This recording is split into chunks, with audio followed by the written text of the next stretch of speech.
في قصة بيحكيها لنا الدكتور إسماعيل عرفة في كتابه الجديد عصر الأنا، بيقول إن هو كان مدعو على الغدا عند واحد صاحبه، وبعد ما خلاص خلصوا غدا وتقدم له واجب الضيافة، صاحبه ده خده كده على جنبه وبدأ يشتكي له. بيقول له زمان كان قلبي دايما مشغول بالقضايا العامة للأمة وبحال المسلمين، القضية الفلسطينية، أهلنا في سوريا، كان دايما قلبي مهتم بيها، وكنت دايما متابع أخبار الربيع العربي. ولكن مع الوقت ويدوب خلصت جامعة وبدأت أحتك بسوق العمل، الموضوع تقريبا اتنسى تماما، وبقى كل حياتي بتدور حوالين نفسي انا فقط. بعد كده اي حاجة مش مهم، المهم ان انا اكون كويس، المهم ان انا اكون شغال كويس، المهم ان انا اكون بقبض كويس، المهم ان انا اكون سعيد ومرتاح. وانت كمان عزيزي المتابع والمستمع، هل مريت بحاجة زي كده؟ هل في وقت من الأوقات كنت منتمي لفئة أو جماعة؟ هل لاحظت إن مثلا في الوقت اللي كان بيحصل فيه انتخابات زمان، إن بدل ما الناس بقت تنزل على قوائم الأحزاب، بقت تنزل على قوائم المستقلين، يعني شخص نازل لوحده بدون انتماء لأي حزب سياسي؟ هل لاحظت إن مؤخرا في مصر مثلا الدكاترة بقوا يحطوا صورهم على الإعلانات بتاعتهم؟ من إمتى الدكاترة كانوا بيحطوا صورهم على الإعلانات؟ من إمتى كان صورة الدكتور مهمة على الإعلان نفسه؟ وأخيرا، هل بقيت تقعد كده مع أصحابك وتقول له ياه، الناس اتغيرت قوي، الناس ما بقتش زي زمان؟ يا ترى ليه كل ده حصل؟ يا ترى ايه التغيير اللي حصل اللي خلى الناس تتغير واللي خلانا نبقى بالشكل ده؟ تعالوا نتكلم اكتر. مبدئيا احب اطمنك واقولك ان انت مش لوحدك.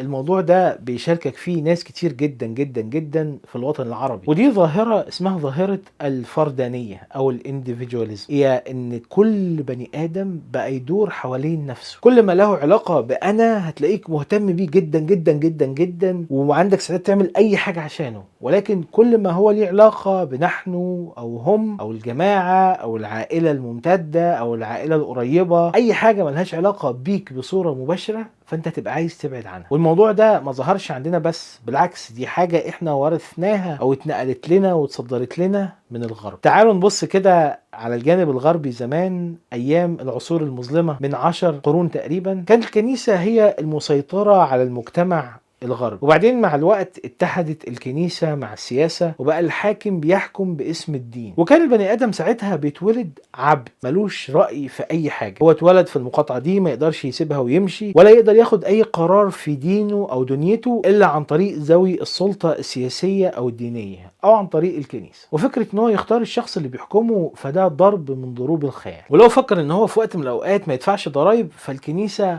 هتمهد له مدخله الى النار لانه بيخالف كلام الكنيسة ومش عايز يدفع الضرائب. اما لو فكر ان هو يستقل عن المجتمع ده ويبعد عنه، فمش هيلاقي قدامه غير الصوت وهو نازل على ظهره. وهنا بقى بدأت الاصوات تتعالى. خلونا نفتح الستارة دي. بدأت الاصوات تتعالى وبتقول ليه؟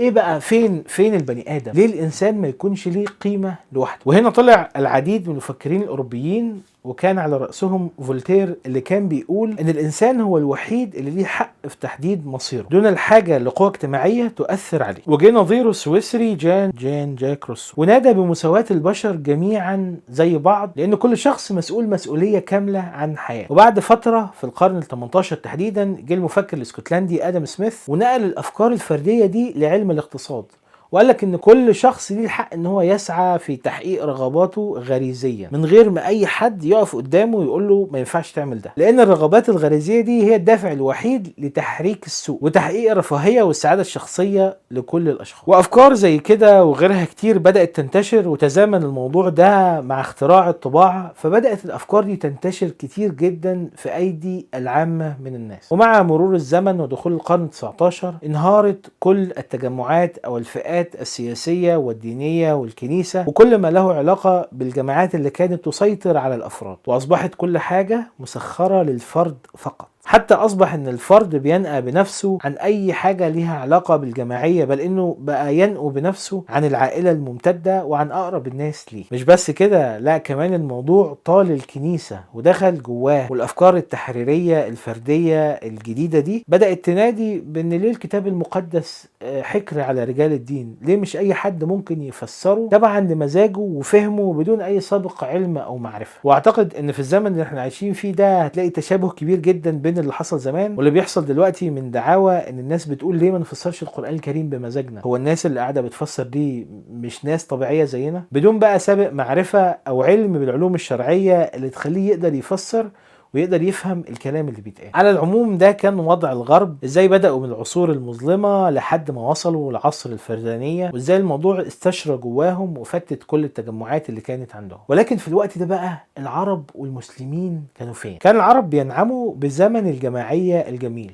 كان العرب والمسلمين مثل الجسد الواحد يشد بعضه بعضا. تعالى فيه بقى مفاهيم الأسرة وأهمية مصالح الأمة وصلة الرحم، لأن الدين الإسلامي ساعتها كان بيشكل سلوك الناس بحكم إنه مصدر للحكم والتشريع ومنهج للحياة والسلوك. ده غير ان العرب في الوقت ده كان عندهم نزعة قبلية شديدة جدا بتقدم مصلحة الجماعة على الفرد، وكمان في التوقيت ده ظهرت جماعات عقائدية ومذاهب كتيرة جدا وكان ليها نفوذ قوي جدا في العالم الإسلامي والناس كانت بتتمحور حواليه. وفي الوقت ده كان التكافل بين جميع أطياف المجتمع في أعلى صوره، وده اللي أدى لظهور ما يعرف بالأوقاف. عارفين وزارة الأوقاف اللي موجودة عندنا دي كانت زمان هي عبارة عن مجموعة من الأوقاف المختلفة، والوقف هو مصطلح إسلامي بصورة أساسية، هو شيء لا يملكه حد، كل الناس تملكه. إن مجموعة من الناس يحطوا شوية فلوس بيعملوا وقف، الوقف ده بيكون نشاط معين وليه هدف معين. قد يكون النشاط ده نشاط تجاري وليه هدف المكسب وبيقدم بعض الخدمات بتاعته بصورة مجانية لبعض الناس المحتاجة، أو قد يكون قائم بصورة أساسية على التبرعات، فالناس اللي معاها فلوس بتتبرع فيجي الوقف ده يكون بيقدم خدمة معينة بصورة مجانية للناس اللي محتاجة أو لعامة الناس حتى من غير ما تكون محتاج، زي مثلا الكتاتيب وأماكن حفظ القرآن، وكان في أوقاف قدم فيها اللحوم بالمجان، وكان في أوقاف المياه والألبان، وقف كده مكان فيه مية باردة دايما أي حد يعدي يشرب، أو مكان فيه لبن دايما أي حد يعدي يشرب، وكان في أوقاف بتجمع مخلفات الأكل وبتعيد توزيعها على أماكن تجمع الحيوانات عشان تأكل الحيوانات، وكان في أوقاف زي الفنادق، كان في وقف عابر السبيل أو وقف المسافرين. وطبعا فكرة الأوقاف ومنظور التكافل بصورة عامة يتعارض بصورة أساسية مع الفكر الرأسمالي اللي موجود في الغرب، اللي بيخلي المزارعين الغربيين بيرموا أطنان من القمح، آلاف اللترات من اللبن في البحر عشان بس يحافظ على سعر المنتج، عشان سعر المنتج في السوق ما ينزلش. شوف بقى المسلمين كانوا ازاي بيفكروا بصورة تكافلية، والغرب ازاي بيفكر بصورة رأسمالية بحتة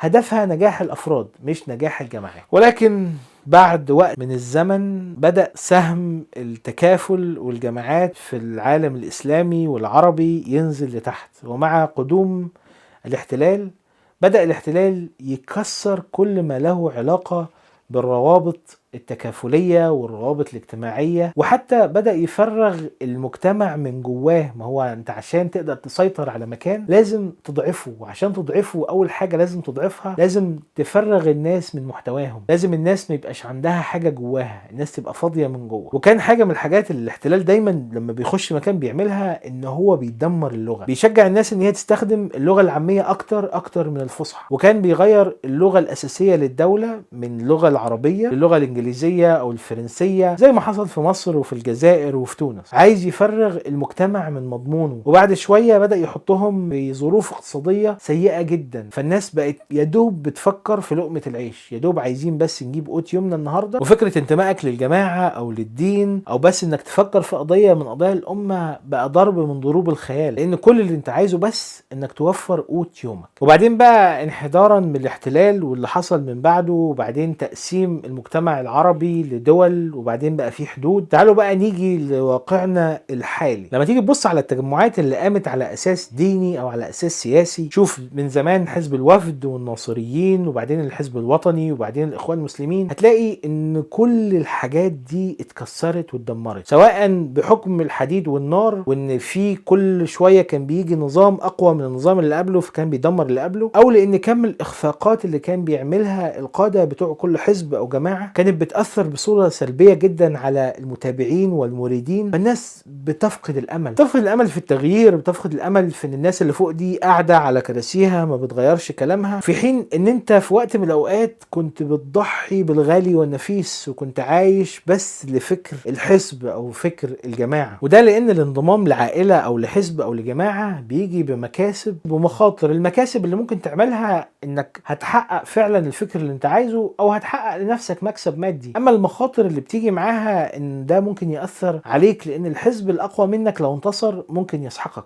ولكن على العموم لما تيجي تبص كده على الساحة مش هتلاقي أي تجمعات بقت موجودة في أي دولة من الدول، كله بقى بيلف حوالين نفسه، وبقى اختفاء فكرة الجماعة يبدأ يظهر ويلمع فكرة الفرد. هتلاقي بقى حاجات كتير ظهرت التنمية البشرية والتنمية الذاتية، وفجأة بقى في موتيفيشنال سبيكرز، متحدثين تحفيزيين، يقولك انت كويس، انت جميل، انت كل حاجة. يجي كده اللايف كوتش يقعد معاك ويخليك تقدر تستخدم اكبر وقت ممكن عشان تحقق اكبر نجاح. لا، ده انا عايز احقق اكبر مكسب، انا عايز اجيب اعلى مرتب، انا عايز ابقى احسن مبرمج في التاريخ، انا عايز اسافر امريكا ويقولوا اهو يحيى المصري اللي هزم مش عارف ايه. وطلعت بقى نظريات كتيرة زي نظرية هرم ماسلو اللي بتعرف الاحتياجات الاساسية للانسان. هتلاقي في القاعدة بيتكلم عن الاحتياجات الفسيولوجية، الاكل والشرب والجنس، وبعدين بعدها شوية احتياجات اجتماعية، شوية احتياجات مش عارف ليها علاقة بالامان، وفي الاخر تحقيق الذات،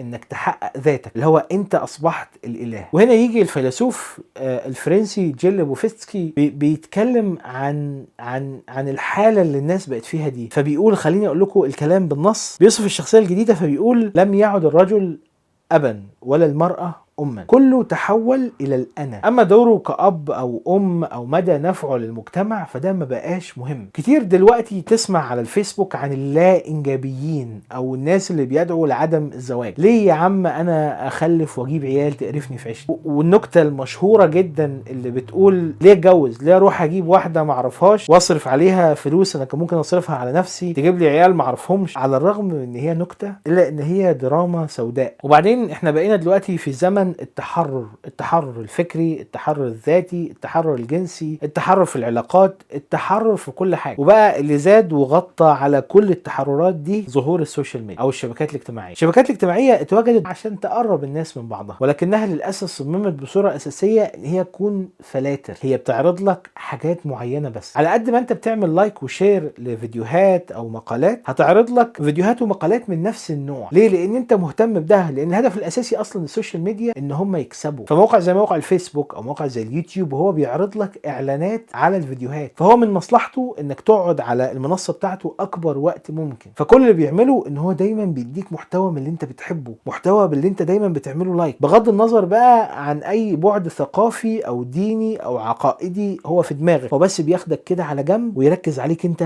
قوي. وكان في باحثة من الباحثين في علوم الانترنت اسمها ماري ايكن، كانت بتقول من ضمن ملاحظتها للناس اللي على الانترنت، لقت ان هم بيخشوا بقناعات معينة، وبعد ما بيدخلوا القناعات بتاعتهم والمعتقدات دي بتزيد وبتتركز، لان السوشيال ميديا بتديهم منها اكتر اكتر اكتر. وفي نفس الوقت انت بتفقد اي اهتمام باي موضوع ليه علاقة بالامة او بالفكرة الكبيرة او باي حاجة بره دايرة اهتماماتك. واخيرا لما تيجي بقى تبص على الفردانية في حياتنا العادية، هتتمثل في صديقك اللي كل ما تقعد تحكي له حاجة يقوم معلي عليك. تقول له مثلا: ده انا النهارده تعبان قوي، يقول لك: يا عم ومين سمعك؟ ده انا عندي امراض الدنيا كلها. او تيجي تقول له: ده انا نجحت نجاح معين، يقول لك: اه عادي، ما انا نجحت برضه زيك كده نجاحات كتيره، عادي مفيش مشكله. تيجي تحكي له عن مشكله قابلتك، يقول لك: اه عادي، ايه المشكله؟ ما المشاكل بتقابلنا كلنا، وانا لسه مقابلاني 20,000 مشكله وعرفت احلها. ده شخص بيتمثل في الفردانيه بصوره رهيبه. هو كل تفكيره بيدور حوالين انا، هو عايز ياخد الحوار دايما ناحيته، عايز دايما يقول لك: اه ده انا احسن منك، ده انا اسوأ منك، ده انا مش عارف ايه اكتر منك. اهم حاجه ان الكلام يبقى في ناحيته. وبعدين في الحوارات كده واحنا قاعدين نتكلم، تلاقي واحد بيتكلم كتير قوي، وبعدين فجاه لما الكلام يبعد عنه يبدا يحاول يشد الكلام ناحيته، او في الاخر يقوم سايبك وماشي، لان هو كده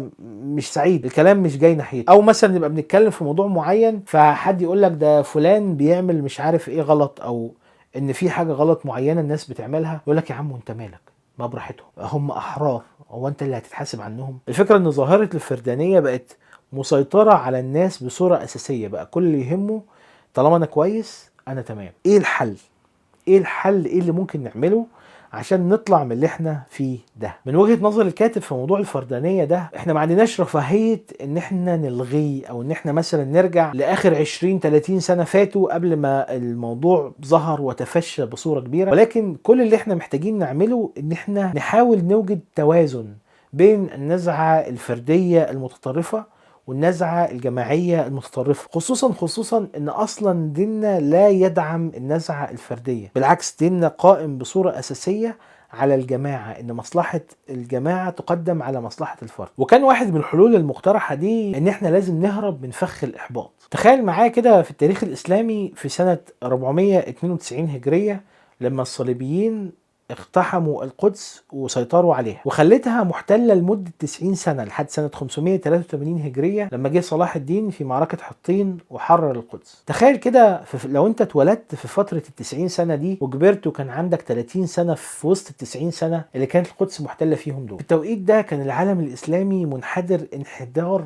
رهيب، كان معظم الأمراء كانوا من الخونة ومتعاونين مع الصليبيين، ومعظم الشيوخ والدعاة كانوا متصوفين ومبتدعين، بل ان في ناس منهم افتت بلزوم تسليم البلاد للصليبيين. ده غير بقى انتشار الاغاني وانتشار الجنس وانتشار الخمر، يعني العملية كانت بزراميط نهائيا. وكان بقى الوضع الاقتصادي اسوأ من اللي احنا فيه ده، لدرجة ان البيضة وصل ثمنها لدينار من الذهب. تخيل حجم الضغط اللي كانوا عايشين فيه، الضغط النفسي والاجتماعي والاقتصادي.